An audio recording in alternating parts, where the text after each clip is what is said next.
Samy Nour Younes. I am an actor, a transgender activist, advocate. I started my activism career in about 2012, mostly organizing peer support groups, but from there I kind of bled into working with more political grassroots activism groups, especially in the DC metropolitan area.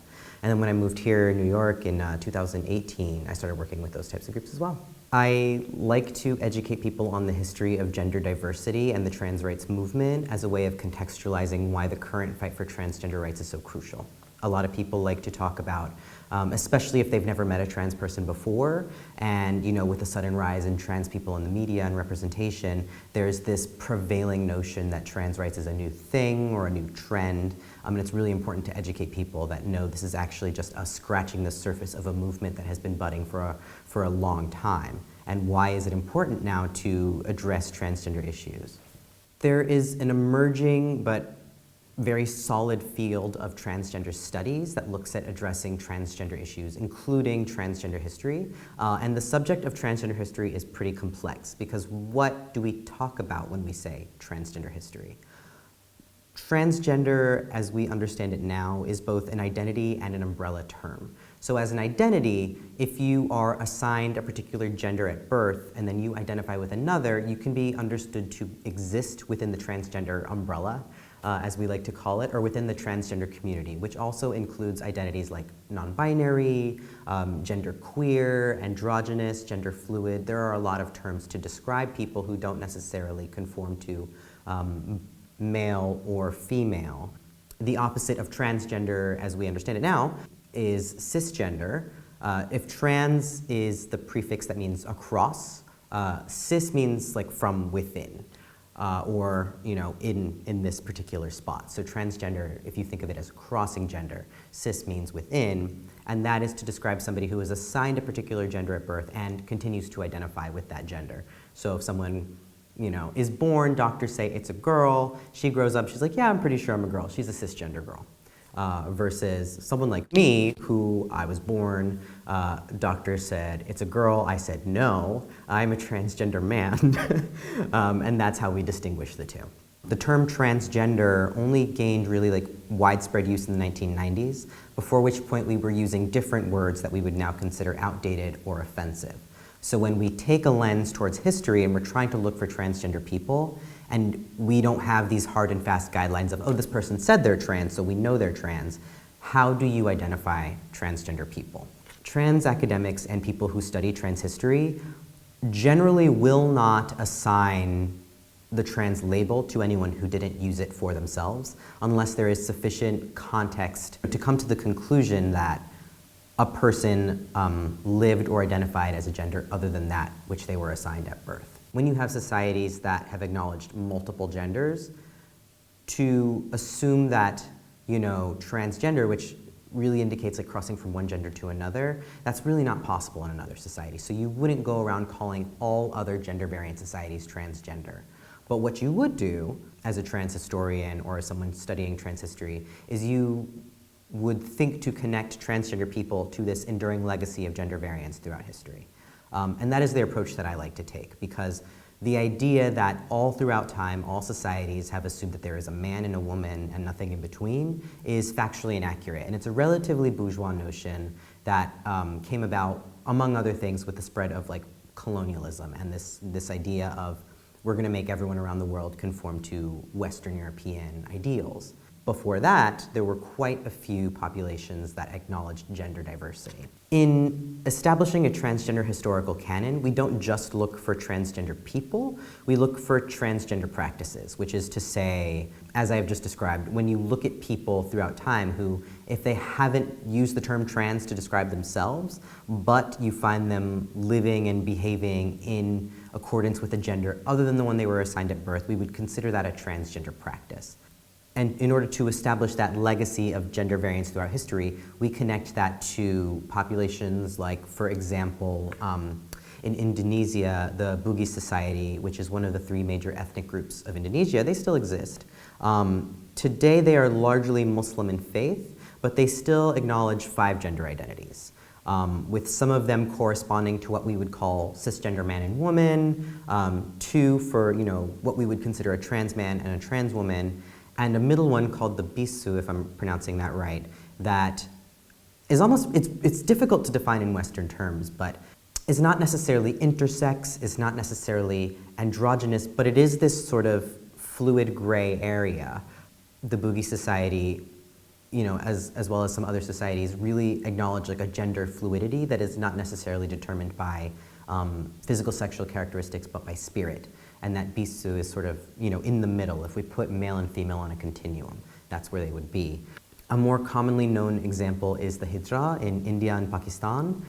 It's an all-encompassing word that has come to mean, eunuch or hermaphrodite in the past. A lot of hijra would not use the term eunuch to describe themselves now. And in fact, a lot of modern-day hijra would also call themselves trans. Generally speaking, hijra is a person that was assigned male at birth, but now lives, identifies, presents, and also carries out traditional functions of a woman, especially as it comes to like Hindu ceremony and stuff like that. So in the past, the hijra sort of held a ceremonial position in terms of carrying out Hindu rites. Many African countries acknowledge gender diversity as well. And again, a common through line through a lot of these gender diverse populations is that gender variant people served a huge traditional purpose and a huge spiritual and religious purpose within their local communities. They were often thought to be spiritually elevated, especially if they were thought to be able to perceive multiple sides of an argument. Like, oh, if only men saw this side of an argument and only women saw this side of an argument, a third gender person would hypothetically be able to see them all. Or at least that was the belief in certain populations. Now, among these populations and other examples that I haven't touched on, societal attitudes towards gender identity shifted with the spread of colonialism. Religious missions imposing European values influenced local legislation that criminalized dressing or living in a manner that was considered at odds with the sex assigned at birth. Moreover, accounts of gender diversity in other populations, at least that survived to this day, were often written by explorers or religious missionaries, or essentially from the colonial perspective. So the information that they leave behind is usually skewed in favor of colonialism as a means of saying, oh, look how backwards and primitive these people were, and now we are imposing civilization on them. And as a part of imposing civilization on them, that means we have to stamp out this gender diversity because it is considered indecent. When it comes to the community we call the transgender community, our language and understanding of them has evolved over time. Magnus Hirschfeld, who was a prominent German researcher of gender diversity, was the first to coin the term transvestism, but there were other people doing research and using other terms to describe the same phenomenon. That includes third gender, that includes transvestism, transsexualism, Aeonism, which was named after the historical figure of the Chevalier d'Aon, who is a French diplomat and spy. I do not speak French, so my French is not that great, but is noteworthy for living like the last 3 decades of their life as a woman, and claiming publicly often that they were both male and female, which has led many scholars to speculate that maybe the Chevalier was either transgender or intersex. By the end of the 19th century, we were not really using this term anymore, but for a period of time we were calling it Aeonism to describe what we now know as transgender people. Because a lot of my activism focuses on the American transgender community, that's where the bulk of my knowledge lies. But throughout American history, we have cases of people living as a gender other than that which was assigned to them at birth. One example I gave in my TED Talk was of women who presented as men so they could go fight in the Civil War. There were, I believe, an estimated 200 or less of those such cases. And in most cases, after the war, many of these soldiers went back to living their lives as women, dressing in a manner of dress that was incongruous with your birth sex was considered outlawed, so you would be imprisoned, you may be fined, you may be assaulted or killed. So along with these legislations, people essentially were forced to assimilate in order to protect themselves. And as a result, societal attitudes towards people who were once considered sacred shifted to viewing them as dirty or as immoral. And that is something that unfortunately carries through until this very day. Without people from these communities alive to tell their stories as it was happening, it's very easy for people to collectively forget how we once treated them, or even to forget that they existed at all. And that actually makes imposing a much more rigid binary system very easy, unfortunately. Even within the United States, there are places in which it would be criminal to be transgender. Because, and this varies from state to state. Every state, even every city has its own laws, but there are still states that have criminalized dressing as the opposite gender. That's still on the books, whether or not it's enforced. The same thing with whether or not you can be hired or fired based on your sexual orientation or your gender identity.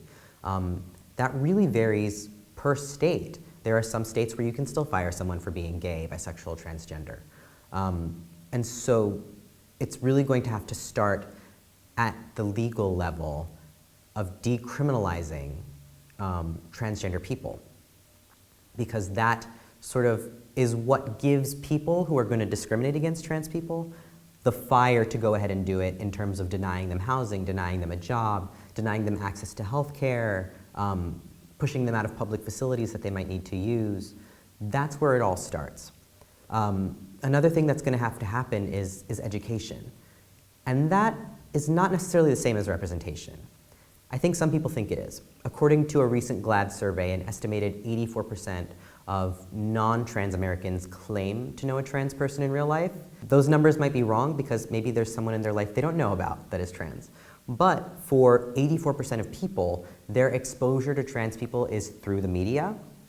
And if you've got maybe a couple of people on television playing characters, that's not necessarily educational. So what we're really going to have to do is step up our efforts to educate people worldwide, not just nationwide, but worldwide, on simply what it means to be transgender, and start there and dispel a lot of the myths that are currently sort of circulating around the trans community. We are only, in the United States, we're only about 0.6% of the population. That number might be higher or lower because that is all based on self-reporting, but I don't think it's significantly higher. At best, we're maybe 1% of the population. But we are still very much a minority, and so I think people need to keep that in mind, even as they see this rise in trans in the media. It's not like we're suddenly everywhere. We're still a very small community and a very at-risk community, and that gets compounded by issues such as socioeconomic status, race, whether or not someone identifies as a trans woman rather than a trans man. Trans men are often targets of sexual assault, as are trans women. Trans women are often targets of violence that ends up being fatal, especially trans women of color. Transgender men have high rates of substance abuse and suicide in certain communities. All of that starts with making sure they get the proper care they need. There is sort of another, one of the many myths surrounding trans people is that, we are mentally ill, and that being trans makes us depressed. I could ask anyone I know and they would tell you, we're not depressed because we're trans, we're depressed because we can't even get out of bed without some attack on our legal rights, or, a trans woman can't walk down the street without being called a man, or, being touched so someone can determine whether she's a man or a woman. That street harassment is also very common among trans people. And that's where a lot of that mental health issues come from. And again, that is something that we can hopefully stave off with better education around sensitivity for the transgender community. We have to remember that when we are tackling gender equality, that also includes transgender equality.